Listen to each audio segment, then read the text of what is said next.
ගෞරවනීය අපේ හාමුදුරුවෝ වහන්සේලාගේ අවසරයි. වේදිකාවේ ඉන්න සියලු සහෝදරවරු සහෝදරියන් සහභාගී වෙලා ඉන්න ආදරණීය සහෝදරවරුන් සහෝදරියන් මෑණිවරුන් පියවරුන් සියලු දෙනාගේම අවසරයි. දැන් ගෝඨාභයගේ ආණ්ඩුව හදාගෙන මාස 15යි ගත වෙලා තිබෙනවා. මේ මාස 15 ඇතුළත රටේ ජනතාවට දෙන ලද සියලු එකඟතාවයන් පොරොන්දු අපේක්ෂාවන් බිඳවට්ටපු පාලනය. විශේෂයෙන් මේ වන විට අපේ රටේ රාජ්‍ය සම්පත් සහ ස්වභාවික සම්පත් කුණු කොල්ලට තරඟට විදේශීය සමාගම් වෙත පැවරීම සඳහා ගෝඨාභයගේ ආණ්ඩුව කැසකවමින් තිබෙනවා. කොළඹ වරායි බටහිර ජැටිය අඬගහලා ඉන්දියාවට දෙන්න සැලසුම් කරලා තිබෙනවා. ඒ වගේම ත්‍රිකුණමල වරායේ පිහිටා තිබෙන අපේ රටේ ඉතාමත් අනගි සම්පතක් වන මහා තෙල් ටැංකි සංකීර්ණي ඒක 2002 දී IOC සමාගමට පවරා දෙනු ලැබුවත් ඒ නිවැරදි ලෙස ගිවිසුම් අත්සන් කළා තිබුණේ ගිවිසුමකින් නිසි පරිදි පවරා දීලා තිබුණේ ඒක අපේ සම්පත. දැන් මොකද කරමින් තිබෙන්නේ? අන්නේ සම්පතට යලි IOC සමාගම ඒකාබද්ධ ව්‍යාපෘතියකට කැසකවමින් තිබෙනවා. ඒ ත්‍රිකුණාමලයේ අපේ සම්පත.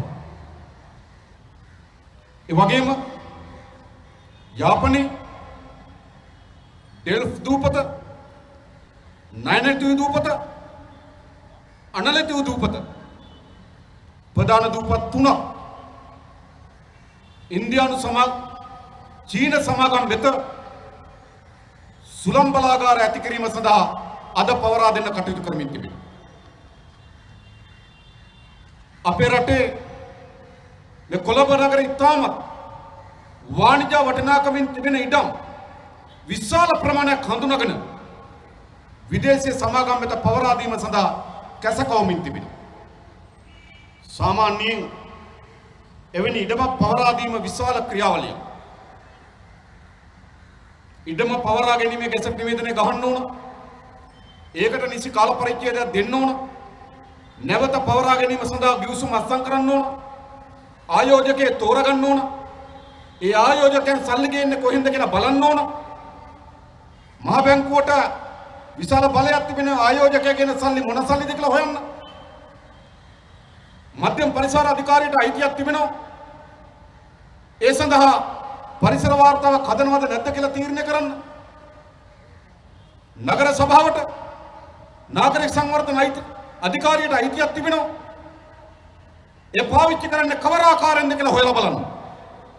නමුත් පහුගිය සඳුදා මහින්ද රාජපක්ෂ කැබිනට් පත්‍රිකාවක් දාලා තියෙනවා ෆාස්ට් ට්‍රැක්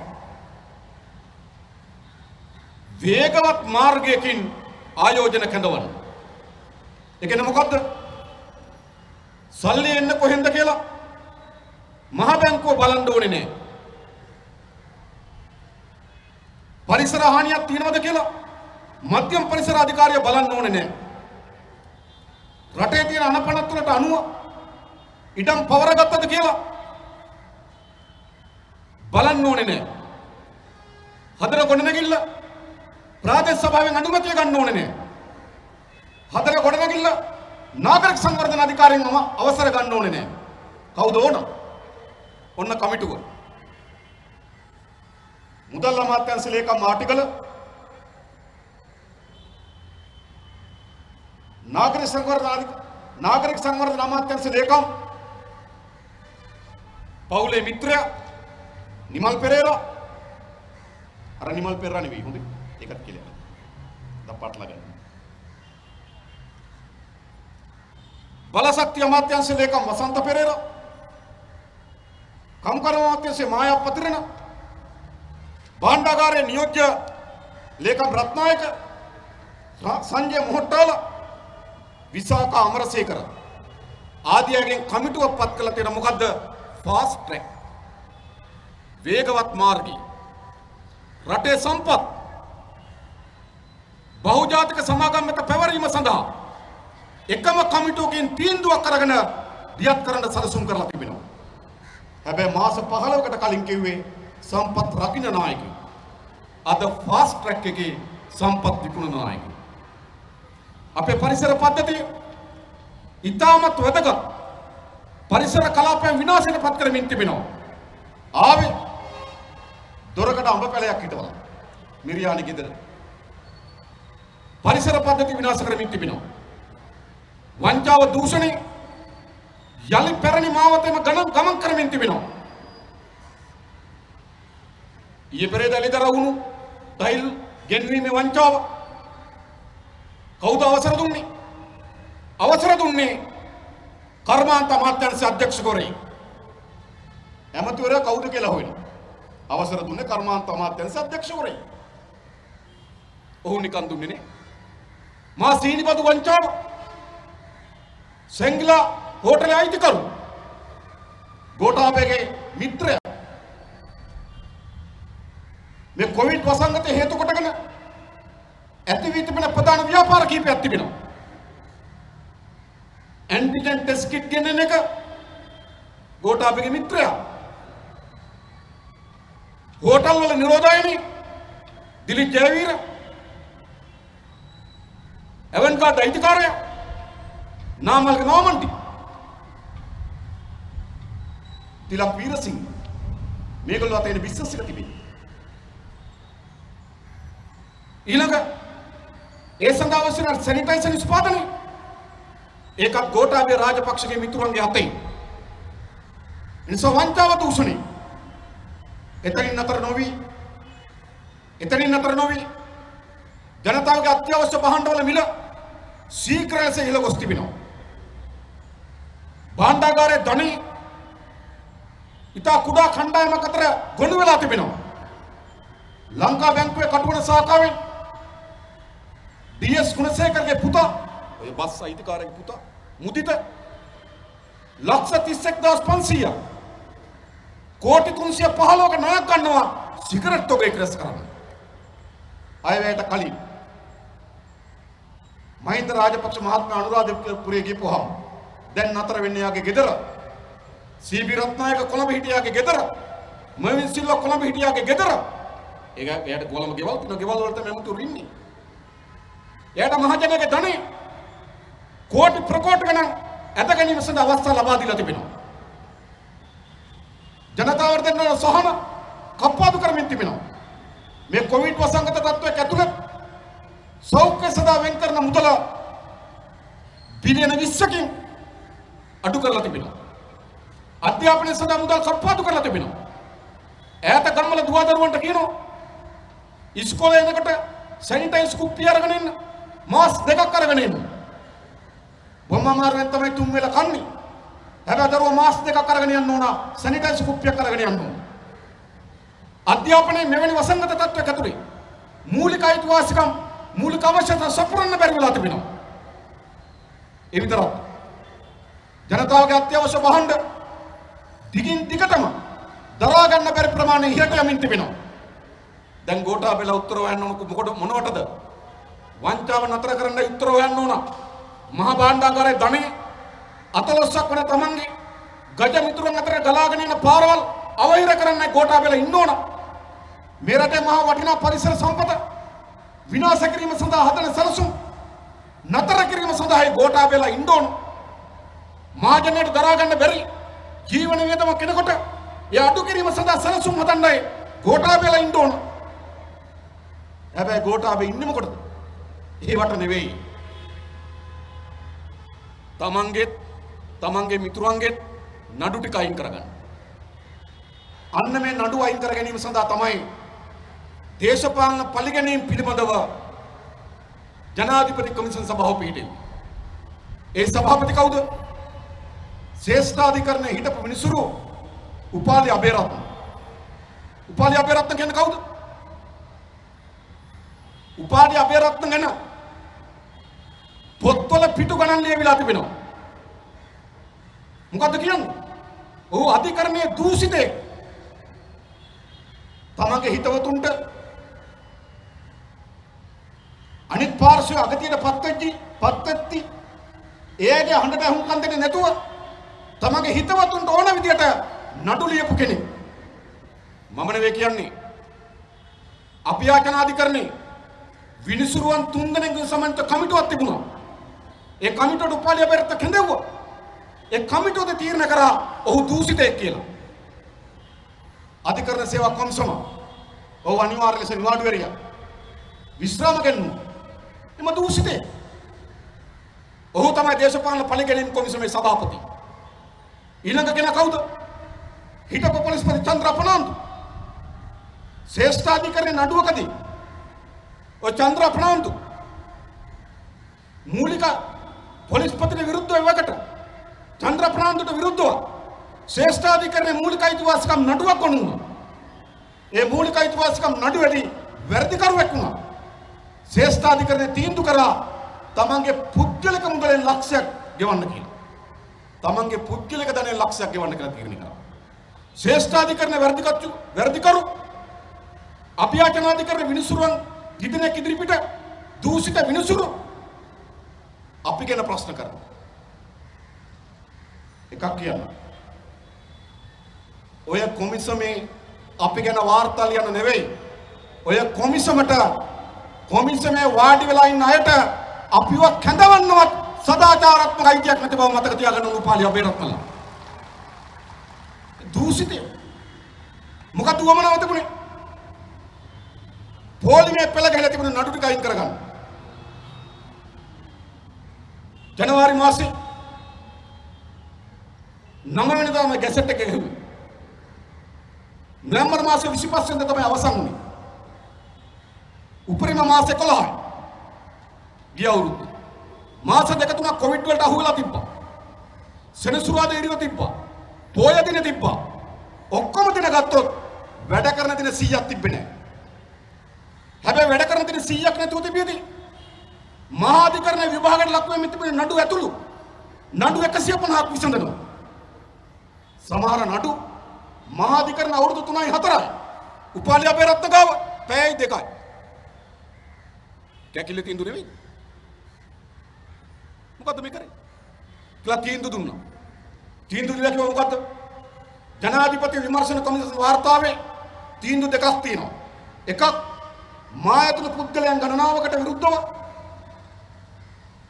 විශේෂ ජනාධිපති කොමිසම සභාවක් පත් කරන්න කියලා. ඒක ගෝඨාභය ෆාස්ට් ට්‍රැක් පත් කරා. දැන් ඉන්න ශ්‍රේෂ්ඨාධිකාරී මිනිසුරු ප්‍රියන්ත ජයවර්ධන මහත්මයාගේ ප්‍රධානත්වයෙන් දැන් කමිටුවක් පත් කරා විශේෂ ජනාධිපති කොමිසම සභාව.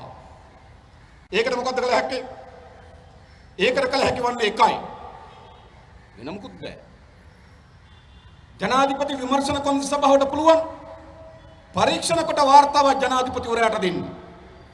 දැන් ප්‍රියන්ත ජයවර්ධන මහත්මයාගේ ප්‍රධානත්වයෙන් තියෙන විශේෂ ජනාධිපති කොමිසම සභාවට පුළුවන් ඊට අමතරව දඬුවම් දෙන්න. මොකද්ද දෙන්න පුළුවන් දඬුවම්? අවුරුදු 7ක නොවැඩි කාලයකට ප්‍රජා අයිතිය අහෝසි කිරීම. ඔච්චරයි. ගෝඨාභය රාජපක්ෂ මහත්මයා මතක තබා ගන්න අපි නැවතත් කියනවා අපේ දේශපාලනයේ තියෙන ප්‍රජා අයිතිය කියන කඩදාසිය අතේ නොවන බව. මේක ඔයගොල්ලන්ට වටිනව වෙන්න පුළුවන්. හැබැයි අවිනීතිකව අවිචාරත්ව දූෂිතව එය අහෝසි කිරීම සඳහා දරන ප්‍රයත්නය සහාතික වශයෙන් පරාජයට පත් කරන්න අපි සූදානම්. එය කැතයි. ඒක ලැජ්ජයි. ඒක නින්දිතයි. ගෝඨාභය ඔයා සමහර විට යුරෝපීයන් නඳුම අදිනවා. හැබැයි වගේ වැඩ කැතයි, ලැජ්ජයි, නින්දිතයි. එනිසා කැත, ලැජ්ජාසහගත, නින්දිත ක්‍රියාවලියකට යටත් වෙන්න මම හෝ අපේ පක්ෂය හෝ ප්‍රජාතන්ත්‍රවාදයේ සදා වූ ජනතා ව්‍යාපාරය හෝ මෙතන ඉන්න කිසිවෙක් යටත් නොවන බව ගෝඨාභය රාජපක්ෂව මතක තබා ගත යුතුයි. ඒක තමයි පළවෙනි තීන්දුව. දෙවෙනි තීන්දුව මොකද්ද? විශාල නඩු ප්‍රමාණයක් ඉල්ලා අස් කරගන්න ඒ නඩු පවරන්න කටයුතු කරපු නීතිපති දෙපාර්තමේන්තු නිලධාරීන්ට පරීක්ෂණ කරපු අපරාධ පරීක්ෂණ දෙපාර්තමේන්තු නිලධාරීන්ට විරුද්ධව නඩු දාන්න. පැමිණිලි දාපු අපිට විරුද්ධව නඩු දාන්න. ඔන්න දෙවෙනි තීන්දුව. මොනවද මේ නඩු? මම එකක් දෙකක් කියන්නම් ඔයගොල්ලන්ට නඩු මොනවද කියලා. පළවෙනි නඩුව උදේ ප්‍රභාත් ගම්මන්පිල. නඩුව මොකද්ද? ඕස්ට්‍රේලියානු ඩොලර් මිලියන 1.5ක් වංචා කිරීම. දැන් මොකද්ද කියන්නේ? නඩුව තියෙනවා මහාධිකරණේ. මහාධිකරණයට ගිහිල්ලා මේ නඩුව පිළිබඳව තමන්ට තමන්ගේ කරුණු ඉදිරිපත් කිරීමේ අයිතිය සහ යුක්තිය තියෙනවා. එසේ තිබියදී හොරපාරෙන් කොමිසමට වෙනවා. උපාලි අබේරත්න තීන්දුව ලියනවා. නීතිපතිවරයා විසින් වහා නඩුව ඉල්ලා අස් කරගත යුතුයි. පරීක්ෂණ කරපු හිටපු පොලිස්පති අපි මීට කලිනුත් කියලා තියෙනවා. අපේ රටේ පොලිස් දෙපාර්තමේන්තුවේ වැදගත් මහත්මයෙක් හිටියා නම් ඒ වැදගත් මහත්මයා තමයි හිටපු පොලිස්පති ඊළඟකෝන් මහත්මයා. අන්න හිටපු පොලිස්පති ඊළඟකෝන්ට විරුද්ධව හිටපු පොලිස්පති පූජිත් ජයසුන්දරට විරුද්ධව පොලිස් අධිකාරි මෙවන් සිල්ලට විරුද්ධව පොලිස් පරීක්ෂක ගුණතිලකට විරුද්ධව ඒ වගේම අර ඕස්ට්‍රේලියානු ජාතික බ්‍රයන් ඩ්‍රැටික් සහ ජැනට් ඩ්‍රැටික්ට විරුද්ධව නඩු දාන්න. ගම්මන්පිලගේ නඩුව අහිමි කරගන්න, පරීක්ෂණ කරපුවාට නඩු දාන්න, සල්ලි අහිමි වෙච්ච කෙනාටත් විරුද්ධව නඩු දාන්න. ඊට පස්සේ මේ තීරණ ගෙනාව කැබිනට් මණ්ඩලයට. කැබිනට් පත්‍රිකාවකින් දැම්මා නීතිපතිවරයාට මේ නඩු ඉල්ලා අස් කර ගැනීම සඳහා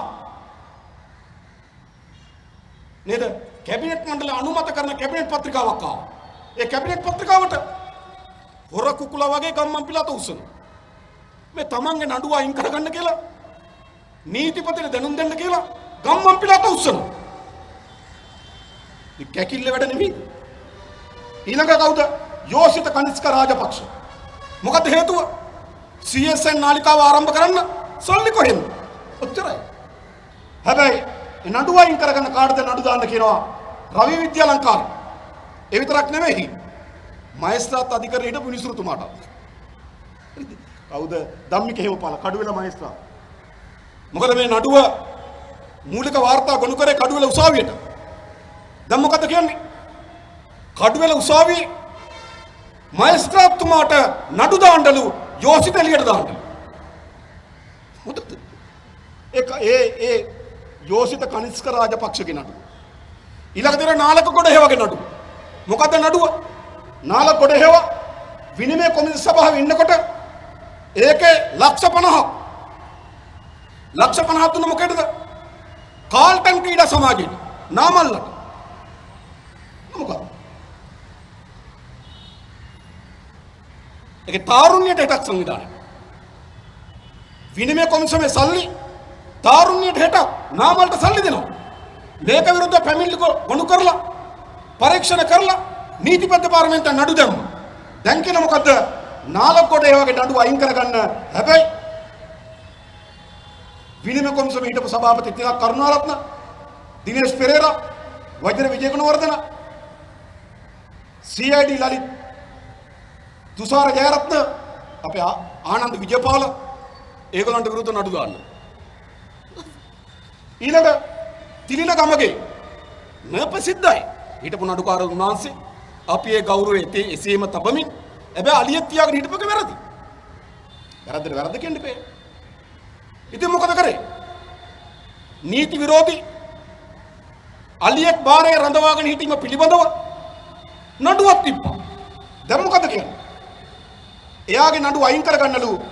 හැබැයි පරීක්ෂණ කරපු විශේෂ විමර්ශනයකගේ ස්ථානාධිපති සාගර කපුරුසිංහ ආරච්චි පොලිසියෙන් 55/622 විජේසිංහට විරුද්ධ නඩු දාන්න. මේක ලිව්වට පස්සේ තව වැඩක් මතක් වුණා. මේක මදි කියලා. උපාලි අබේරත් අතිරේක එකක් ලිව්වා. අලියත් ආපහු දෙන්නලු කියලා. පළවෙනි වර්තාව ඒක නෑ. ආයෙ එකක් ලිව්වා මේ විතරක් මදි අලියත් දෙන්න කියලා. ඊළඟ කවුද? ජේෂ්ඨ නියෝජ්‍ය පොලිස්පති ලලිත් අනුරුද්ධ. එතුමට විශේෂයෙන් එතුමාට තිබුණ දේ තමයි යාපනයේ විද්‍යා ඝාතනයට අදාළ මතකද? යාපනයේ විද්‍යා ඝාතනයට යාපනයේ විද්‍යා කියන දරිවි සමූහ දූෂණ ලක් කරලා ඝාතනය කරා. අත්අඩංගුවට ගත්තු සැකකරුවන් පලා යන්න උදව් කරා කියලා මෙම DIG මහත්තයාට චෝදනා තිබුණා. ඒ විතරක් නෙවෙයි. කහවත්තේ මිනිමෙරුම් පිළිබඳ පරීක්ෂණ කරේ නැහැ කියලා චෝදනා තිබුණා. ඊට පස්සේ රඹුකන පුද්ගලිකු කපා කොට අපරාධ කරුවන්ට පැන යාමට ඉඩ දීම පිළිබඳව චෝදනා තිබුණා. මේ චෝදනා විභාග කරා. ඒ පිළිබඳ නඩු තියෙනවා. දැන් මොකද උපාලි අබේරත්න කමිටුව කියන්නේ? ඒ නඩුව අයින් කරගන්න. හැබැයි සහකාර පොලිස් අධිකාරී KKK Gunasekara, Shani Abeysekara, SSP Nishantha Silva, IP BS Tissera මේ අයගේ විරුද්ධ නඩු දාන්න. මොකද්ද මේ කරන්නේ? අපි අහන මේ රටේ ජනතාව මෙවැනි ක්‍රියාවලියක් අනුමත කරනවා. මහා අධිකරණයේ විභාග වෙමින් තිබෙන නඩු ජනාධිපති කොමිසමක් හදනවා. දූෂිතයන්ගෙන් පිරුණු ඒ කොමිසම හරහා නිර්දේශ දෙනවා නඩු අයින් කරගන්න ෆැමිලි දාපු අයට පරීක්ෂණ කරපු අයට විරුද්ධව නඩු දාන්න කියලා. ඊළඟ අපේ හර්ෂණ සහෝදරයා කියනවා. චන්ද්‍රකාන්ත් නොහොත් පිල්ලම් මොකද චෝදනාව? TNA මන්ත්‍රී ජෝසප් පරාජසිංහම් ඝාතනය. ඒ ඝාතනය පිළිබඳව තමයි ඔහුට චෝදනාව තියෙන්නේ. ඒ පිළිබඳව තමයි නඩුව තිබෙන්නේ. අධිචෝදනා පත්‍රයට අසංග්‍රහ කවුද? පිල්ලයන්ගේ සාමාන්‍ය නීතිපතිවරයා වෙනුවෙන් කවුරු හරි නීතිපති දෙපාර්තමේන්තුව අත්සන් කරන්න ඕන. හැබැයි පිල්ලයන්ගේ අධිචෝදනා පත්‍රයට අසංග්‍රහ කවුද? එවකට නීතිපති ජයන්ත ජයසූරිය මහත්මයා. දැන් නීතිපති ජයන්ත ජයසූරිය මහත්මයා කවුද? දැන් එයා ශ්‍රේෂ්ඨාධිකරණ අග්‍රවිනිශ්චයකාරවරයා. දැන් ශ්‍රේෂ්ඨාධිකරණේ අග්‍රවිනිශ්චයකාරවරයා. දැන් එවකට නීතිපතිවරයා තමයි මේ චෝදනා පත්‍රයට අසං කරේ. ඒව දේශපාලන පරිගණීම්. කෙනෙක් ඝාතන වෙලා තිබෙනවා. පරීක්ෂණ කරලා තිබෙනවා. සැකකරුවන් අත්අඩංගුවට අරන් තියෙනවා. දැන් මොකද කියන්නේ? ඒ සඳහා අධිචෝදනා පත්‍ර නීතිපති දෙපාර්තමේන්තුවෙන් හදලා තියෙනවා. දැන් කියනවා පිල්ලයන්ගේ නඩුව අයින් කරගන්න. හැබැයි IP ජයසේකරට, පොලිස් සරණ සිරිවර්ධනට, ASP වික්‍රමසිංහට නඩු දාන්න. පොලිසිය කවුරු ඉතුරු වෙයිද දන්නේ? හරිද? ඊළඟ ජාලිය වික්‍රමසූරිය. මොකද්ද? ඇමරිකානු තානාපති කාර්යාලයේ කේස් එක දන්නවනේ. අපි හැමදාම කියන්නේ. ඒ කේස් එකට ජාලිය වික්‍රමසූරිය කියන්නේ කවුද? මහින්ද මහත්තයාගේ මස්සිනා. ලංකාවට අපිලව අත්අඩංගුවට ගත්තා. අත්අඩංගුවට රිමාන්ඩ් බාරයට පත් කරා. ඊට පස්සේ මහේස්ත්‍රාත් අධිකරණය අප දුන්නා. අප දෙන්න කාන්තාව දෙන්නෙක් සහතික වුණා. පස්සේ මොකද උනේ? ජාලිය වික්‍රමසූරිය පැන්න, අප දීපු කාන්තාව දෙන්නක් පැන්න. මේ දූෂිතයන් විතරක් නෙවෙයි අධිකරණ මගහැරපු අප දීපු කාන්තාව දෙන්නත් අරගෙන ජාලිය වික්‍රමසූරිය පණිනවා. දැන් මොකද්ද කියන්නේ? දැන් කියනවා එයාගේ නඩුව ඉල්ලා අස් කරගන්න. ඒකෙන් ප්‍රසාද් කාර්යවසම් විදේශ කටයුතු අමාත්‍යාංශ සිටු ලේකම් විජේරත්න විදේශ කටයුතු අමාත්‍යාංශ නිලධාරි මහත්මයෙක් රවිනාථ ආර්යසිංහ UN එකේ හිටපු මහා කොමසාරිස්වරයෙක් ප්‍රියංගා වික්‍රමසිංහ සුජිත වික්‍රමසිංහ රවි වද්‍යලංකාර පවිත්‍ර දයාරත්න මේ අයට විරුද්ධ නඩු දාන්න.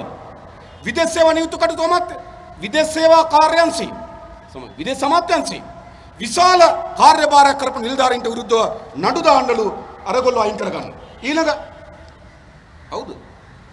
මේ මහින්ද කහතගමගේ. මොකක්ද මුනි චෝදනාව? ඒ සංවිධාන විසින් පැමිණිල්ලක් ඉදිරිපත් මොකද පැමිණිල්ල? ස්වයං රැකියා නියුක්තිකයන්ගේ සභාපති ලෙස එම සම්මගමේ සමාජිකයන්ගේ මුදල් කොල්ල කෑම කියලා පැමිණිල්ලක් ආවා. ඒ පිළිබඳ පරීක්ෂණ කරා. දැන් මොකද කරන්නේ? දැන් කියන ඒ නඩුව අයින් කරගන්න පොලිස් පරීක්ෂක වණිකතුංගටයි උප පොලිස් පරීක්ෂක පියතිලකටයි නඩු දාන්න. ඒ විතරක් නෙවෙයි පැමිණිල්ල දාපු ඌව තැන්නේ සුමන හිමිට මේ ළඟදී ජනාධිපති සමාව දීලා එළියට ආව. එයාටත් විරුද්ධ නඩු දාන්න. ආයි ඉහිර යන වැඩ. ඊළඟ කවුද ඉන්නේ? දමයන්ති ජයරත්න. මෙයා කවුද? මෙයා ආරක්ෂක අමාත්‍යාංශ සිට පත්‍රයක ලේකම්වරේ. අධිකරණයට නොකිය හොරෙන් පැන්නා. පණින්න ආරක්ෂාව දුන්නේ වජිර අබේවර්ධන. වජිර අබේවර්ධන සුදේශ කටයුතු අමාත්‍යවරයා හැටියට තමන්ගේ අමාත්‍යාංශයට ගෙනල්ලා තියාගෙන ඉඳලා පැන්නෙව්වා ඕස්ට්‍රේලියාවට. අධිකරණ මඟ හැරී හිටියා. දැන් මොකද කියන්නේ? ඒව නඩුව අයින් කරගන්නලු කාටද නඩු දාන්න කියලා. හිටපු නාවික හමුදාපති රවින්ද්‍ර විජේගුණවර්ධනටත් සානියා බේසේකරට නඩු දාන්න. දැන් මම අහන්නේ එකයි. තව යාළුවා උදයංග වීරතුංග නඩු දෙකක් තියෙනවා. දෙකම අයින් කරන්න. අයින් කරලා ලේස්සුවක් තියෙන නඩු දාන්න කියලා 62ක් විතර. අර කොමර්ෂල් බැංකුවේ කළමනාකරුට නිට්ටඹුවේ සියානි කොඩිසිංහ කොමර්ෂල් බැංකුව කොටහෙන කළමනාකරුට මහා බැංකුවේ බුද්ධ්‍යංශ නිලධාරියට මහා බැංකුවේ බුද්ධ්‍යංශයේ තව නිලධාරියෙකුට HSBC බැංකුවේ කළමනාකරු ගිහන් පුංචියවට පූජිත ජයසුන්දරට රවි වෛද්‍යලංකාරට පොලිස් මූල්‍ය අපරාධ කොට්ටාසේ රේණුකා ජයසුන්දරට එම1කේ නිහාල් ෆ්‍රැන්සිස්ට හිටපු ගුවන් හමුදාපති රෝහන් ගුණතිලකට ගුවන් හමුදා ඉංජිනේරු අධ්‍යක්ෂක ප්‍රියාන්ත සිල්වට ශ්‍රියාන් ප්‍රේමලාල් සමරරත්නට ආදී විශාල ප්‍රමාණයකට නඩු දාන්න. උදයංගව එළියට දාන්න. මොකද වෙලා?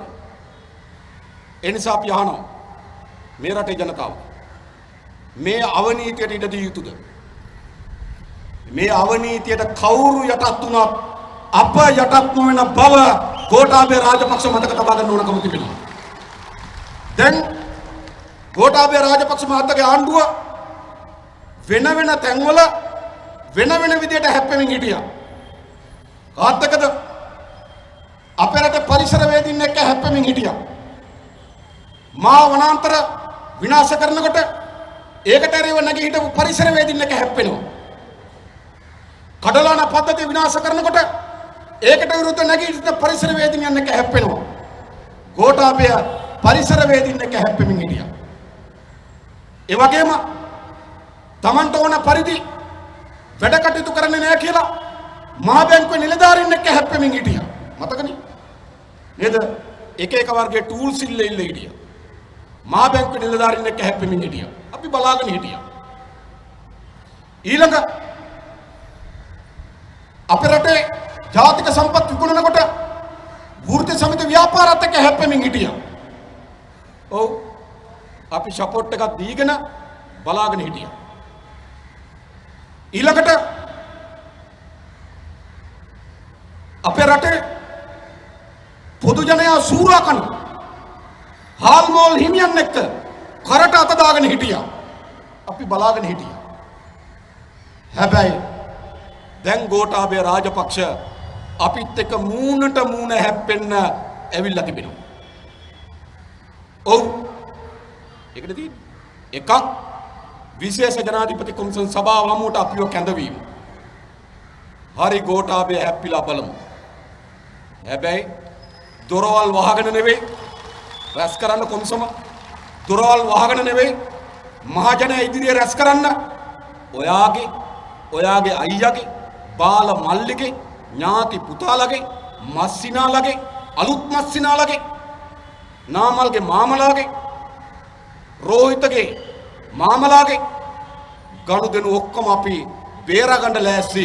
අපි හැප්පෙමු කොමිසමේ ලෑස්ති. ඊළඟ අධිකරණ ඉදිරිපත් වී තිබෙන දූෂිතයන් නිදහස් කරගන්න. ඔයා ගොඩක් දේවල් කරමින් ආවා. හැබැයි මතක තබා ගන්න.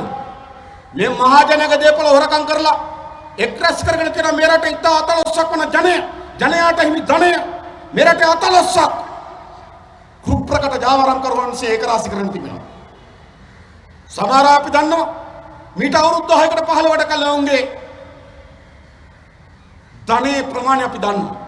සමහර අය අපේ විශ්වවිද්‍යාලේ අපිත් එකට හිටපු නේද පැරලල් කට්ටිය ඒගොල්ලන්ගේ ජීවිතය ගැන අපි දන්නවා.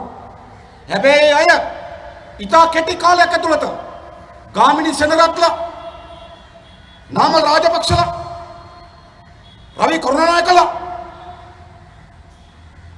වජිර අබේවර්ධනලා, ස්වාගල රත්නායකලා, රනිල් වික්‍රමසිංහලා, ගෝඨාභය රාජපක්ෂලා මේ අතුරු ඉතා කුඩා නඩයක් අපේ භාණ්ඩාගාරයේ ධනය කෝටි ප්‍රකෝටි ගණන් ප්‍රතිපදගෙන ඉන්න විදිහත් අපි දකිනවා.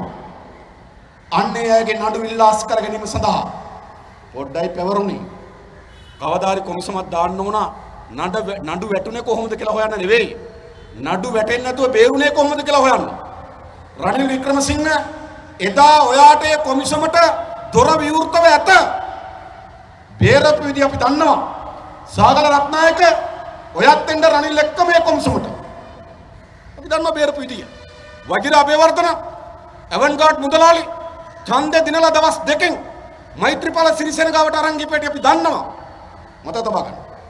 මේ රටේ මහජනයාගේ ධනෙ ඈත ගම්වල ඉන්න දුවදරුවන්ට හරියම පාසලක් නැහැ. පාසලේ ගුරුවරු නැහැ. සෙල්ලම් කරන්න පිට්ටනියක් නැහැ. ඉස්පිරිතාලේ අඳක් නැහැ. ජීවත් වෙන්න ආදායම් මාර්ගයක් නැහැ. තමන්ගේ කුඹරට වතුර නැහැ. වතුර ගන්න වාරි මාර්ග ක්‍රමයක් නැහැ. බොණ්ඩ වතුර ටිකක් නැහැ. හරියම ආහාර වේලක් නැහැ. දරුවන්ට රස්සාවක් නැහැ. ඉන්න නිවහනක් නැහැ. මෙහෙම දුක් විඳින ජනතාවක් ඉන්නවා. ඒ ජනතාවගේ ධනය මේ චෞර කල්ලි එක රාශි කරගෙන තිබෙනවා.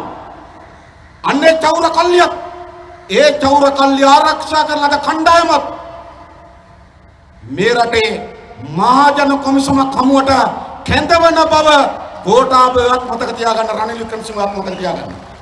ඒවයි මේ රටේ ධනය කොල්ල කෑම. ඒ නිසා මේ අරගලය ප්‍රජාතන්ත්‍රවාදය වෙනුවෙන් මේ අරගලය දූෂිතයන්ට රැකවරණ ලබා දීම සඳහා ගන්න ලබන ප්‍රයත්නයට විරුද්ධව මේ අරගලය මේක පෞද්ගලික මගේ හෝ අපේ පක්ෂය හෝ අපේ ව්‍යාපාර අරගලයක් නොවේ. මේක රටේ ප්‍රජාතන්ත්‍රවාදය පිළිබඳ අරගලය. මේක රටේ මහජනයාගේ ධනෙ චෞර වලල්ල ඒක රාශි කර ගැනීමට එරෙහිව තිබෙන අරගලය. ඒ අරගලය යුක්ති සාගත ලෙස අපට පැවරී තිබෙන අරගලය. හොඳයි ගෝඨාභය. ඒ අරගලයේ බැරිකට් එකෙන් මෙහා පැත්තේ අපි, ඔයා එහා පැත්තේ අවසන් වශයෙන් හොඳයි ගෝඨාභය හැප්පිලා බලමු. බොමිසු